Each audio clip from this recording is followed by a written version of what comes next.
teman-teman semuanya, perkenalkan nama aku Lugiana Alkunada dari Prodi Jurnalistik Islam UIN Mahmud Yunus Bersangkar. Nah, pada video kali ini aku akan membahas nih sebuah buku yang berjudul Madilog. Nah, teman-teman tahu nggak sih apa itu buku Madilog? Atau teman-teman pernah baca nih buku tersebut? Nah, aku akan membahas beberapa hal yang ada di buku ini. Nah, kita akan mulai dari sejarahnya terlebih dahulu. Yang pertama itu adalah buku Madilog ini ditulis oleh Tan Malaka pada tahun 1942 sampai 1943 pada saat beliau sedang diasingkan. Nah, menurut Tan Malaka, pada saat itu Indonesia ini belum merdeka secara intelektual. Makanya Indonesia itu bukan hanya dijajah dari segi politik ataupun ekonomi, tetapi dijajah juga dari segi intelektual.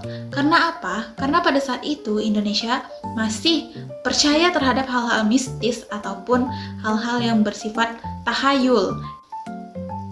Nah, kondisi ini dianggap menghambat kemajuan serta kesadaran kritis dari masyarakat.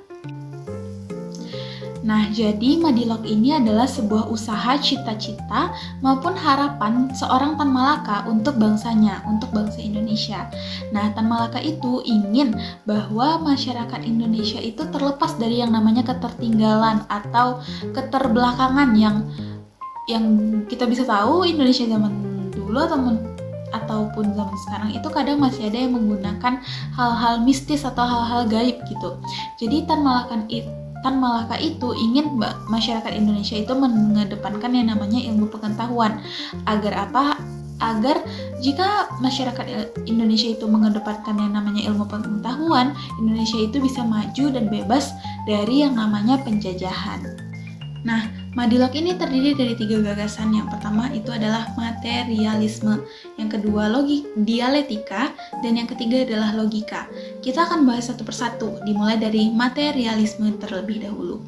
Materialisme ini terdiri dari kata malter yang artinya benda, yang mana bisa diartikan materialisme adalah sebuah pandangan filsafat yang mencari dasar-dasar itu berdasarkan alam semesta ataupun yang bersifat nyata gitu. Nah, materialisme ini mengajarkan kita bahwa realitas kehidupan itu haruslah ditentukan oleh kondisi materi yang nyata, seperti dari ekonomi, atau dari segi sosial, ataupun dari segi lingkungan gitu. Dan bukanlah dari hal-hal yang gaib gitu. Nah, dengan cara pandang ini kita bisa melihat bahwa masalah sosial seperti kemiskinan, ketertindasan itu dapat dianalisis sebab akibat dan dapat dicarikan solusinya. Nah, yang kedua adalah dialektika. Dialektika ini adalah proses yang terjadi karena adanya kontradiksi. Contohnya apa? Contohnya pada saat di zaman perang itu ada masyarakat penjajah dan ada juga masyarakat yang terjajah. Dari kedua ini akan lahirlah sebuah yang namanya kemerdekaan. Nah, contoh lainnya adalah ketika kita sedang berdebat dengan teman kita, perdebatan A dan perdebatan B, itu akan melahirkan gagasan-gagasan baru yang akan membawa perubahan-perubahan nantinya. Nah, gagasan tersebut lahir dari tantangan dan dorongan yang ada pada saat itu.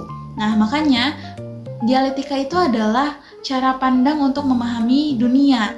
Jadi dialektika Tan Malaka itu akan memberikan kita sebuah pemahaman unik untuk memahami dunia.